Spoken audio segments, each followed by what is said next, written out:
What it do, flight crew? FTC. Flight team stand up. All flight, no fear. August is here. We got a short little Jimmy High Roller video. Luka is coming for revenge. Now, I know I was supposed to react to that Luka highlight thing. My bad. Niggas done forgot. Dut, I guess, hit. Let's check it out. Luka has been getting skinnier this entire offseason. Does this mean, one in the chat, the Lakers are going all the way next NBA season, or two, hell no? As empty Luka as look they like are you've been hearing the with criticism. every new season comes the barrage of new clips, videos, photos of players looking slimmer, players looking absolutely jacked, jump shots looking nicer, and fans getting hyped up on the idea of a new, improved version of their favorite player. Fool me once, shame on you. Fool me twice, shame on the guy who showed me photos of shredded James Harden. Luka Doncic, the latest member of this offseason tradition, recently going through a transformation of his own. He's lost weight, I ain't gonna lie, yeah, Doncic gotta give his trainer like a raise or something, because I ain't gonna lie, the transformation is crazy. Put down the basketball altogether to focus Some on people I have seen say that Doncic apparently like pulls this off every summer, then just picks up the weight in the NBA season. Is that supposed to be true? Peak physical form. The same exact routine we have grown all too familiar with. But this transformation feels different. It feels personal. 6 months ago, the Mavericks did the unthinkable by turning their backs on the future of their franchise. And in response, Luka isn't just getting into shape. He wants more than to just study film or work on his jump shot. He wants revenge. Revenge season for Luka? Shit, he might just finish in the top 5 Today's video is brought to you by Kurt, the future Flight's fave. Bro, I'm not even gonna read the full name. Bro, why did you make that username, bro? Thanks for the gift of sub. Banking that works for you. Whether you're waiting on your next paycheck or just took an ag check, today's VAT credit save their credits also get 24/7 participating staff. Sign up today at current access to all of these tools. Terms and conditions apply. Last week, Men's Health published a cover story detailing the drastic transformation of Luka Doncic over the last 3 months. In the article, Luka talks about the sacrifices he's made to hopefully take his body and game to the next level. Details that include him beginning his off-season training program the day after the Lakers were eliminated from the playoffs, followed by months of fasting, a strict diet, more time to rest than any other point in his career, and even a 1-month stretch where he stopped playing basketball altogether to focus on weight training and other sports to get his mind and body off the court and focused on his overall fitness. And immediately following this news came the hype of skinny Luka. Do you even recognize the person on the cover?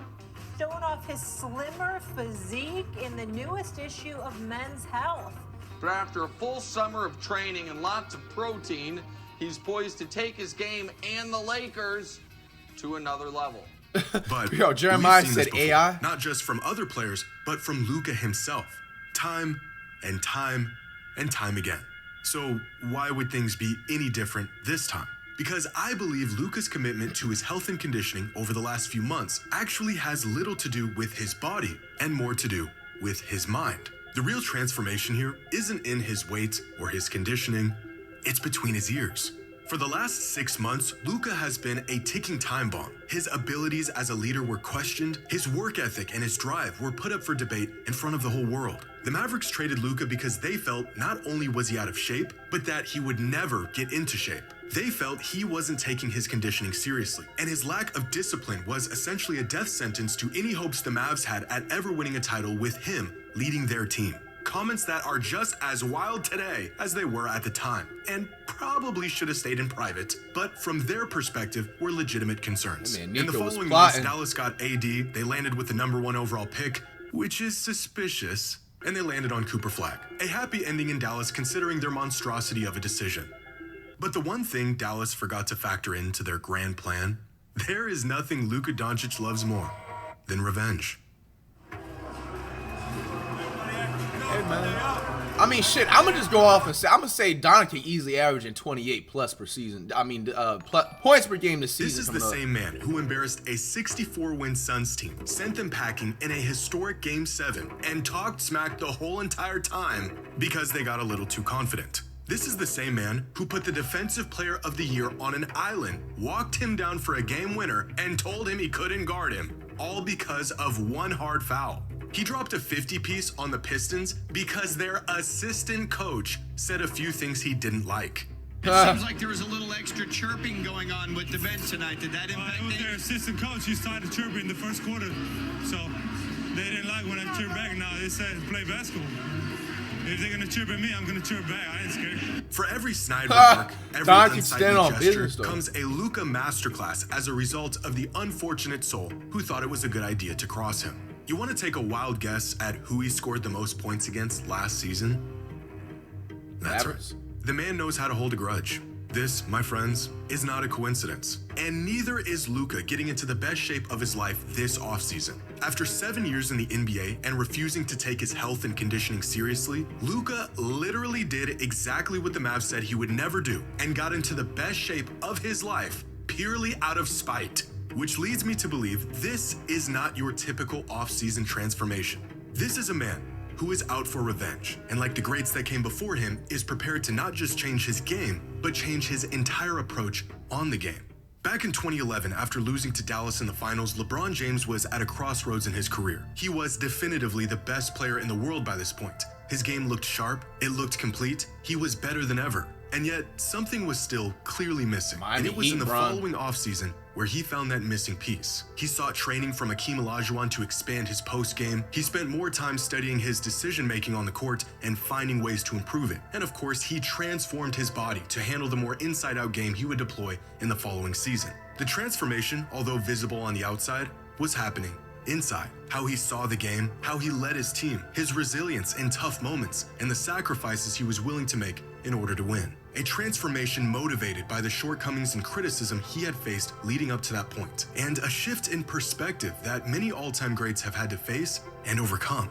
Michael Jordan's moment came in the summer of 1990, after getting beat down by the Pistons, searching for an answer to get over the hump. Bro, look His at those answer fouls, came in the bro. form of spending countless hours in the weight room, putting on 15 pounds in the offseason to handle the physicality teams were throwing at him, and a newfound willingness to adapt his game to a new system and coach that knew it could work, but only if Michael bought into it. Kareem's moment came after a 7-year championship drought, where he had to embrace the idea of not just being a great player, but being a great leader, inspired by a young, exuberant rookie who virtually gave him no other choice. Some of these turning points are more public, more intentional, others are stumbled upon in pursuit of greatness. But all of them weren't just transformations of game, but a transformation of how they approach the game. After repeated playoff failures and constant criticism about his work ethic and conditioning, Shaq's moment came in the summer of 1999. With Phil Jackson as the new coach in LA, Shaq showed up in the best shape of his life, leaned into the triangle offense, and for the first time, fully bought into not just dominating,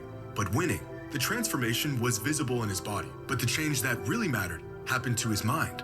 For Kobe, his moment came at rock bottom, with the departure of Shaq and missing the playoffs entirely in 2005. In the years that followed, he began to reshape not just his body, but his identity as a leader, a transformation that brought upon a completely new era in Kobe's career. As Kobe said at the time, his number changed, but the real shift happened in his mindset. He learned how to elevate teammates rather than just outscore opponents, a change that gave Kobe the tools to lead his team in ways that never quite showed up in the box score. All of these players, despite their game-breaking abilities and undeniable impact on the game, had to face the uncomfortable reality that if they wanted to win, something needed to change. A reality that Luka is facing at this moment in his career. So it's really like, it gets to a point, like, it don't matter how good an NBA player is, they just got to put on weight. Is that just the secret? Like, healthy weight, obviously. Just more healthy weight and muscle. That's always a secret for them to get to the next level? In more ways than one. Jokic, Giannis, Shea, Embiid, Tatum. What do all of these players have in common? They are all generational talents of the current NBA era, but they also share something else in common. All of these players have won at least one of these milestone awards through the first 8 seasons of their career. MVP, Where's Curry Finals at, though? MVP, and or a championship. The only generational talent at the moment who hasn't is Luka. In fact, almost without exception, every all-time great modern player stamps their legacy with at least one of these benchmark achievements that separate great players from all-time great players by the end of their 8th. Bro, they really be basing a lot of this shit off of just championships, bro. This shit gotta stop, low-key. Season in the league, most of them with many of these awards. By this point, nearing about the halfway mark of a player's career, the truly Damn, so season 9, will that be the one for Luka? They're trying to say the Lakers winning the championship next year. Independent players are well on their way to checking off these accomplishments. And in terms of talent, impact, and numbers, Luka should be in this class by now. That has not only been the expectation, but the trajectory he's been on for the past half-decade.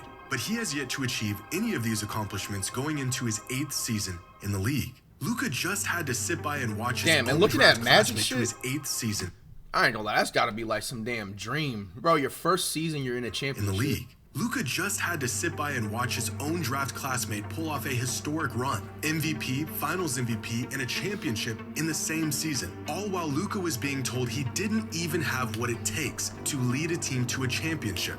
The man is watching his peers take over the NBA and cement their legacies right in front of his eyes. Pair that with the doubt and ridicule the Mavericks have shown him and a man who has sought revenge for a whole lot less, and you have a recipe for what may just be a real transformation, fueled by failure and an unwavering desire to get even. All right. This might just be the revenge season for Luka. I will predict he will finish in the top 3 MVP voting just off of the fact of just how the Mavericks treated him last year. He slimmed down and all that. But let's be honest. Curry's winning the MVP. The Warriors are winning the finals still. Good luck, Lakers, but it's not going to be enough to get past the Warriors. All right.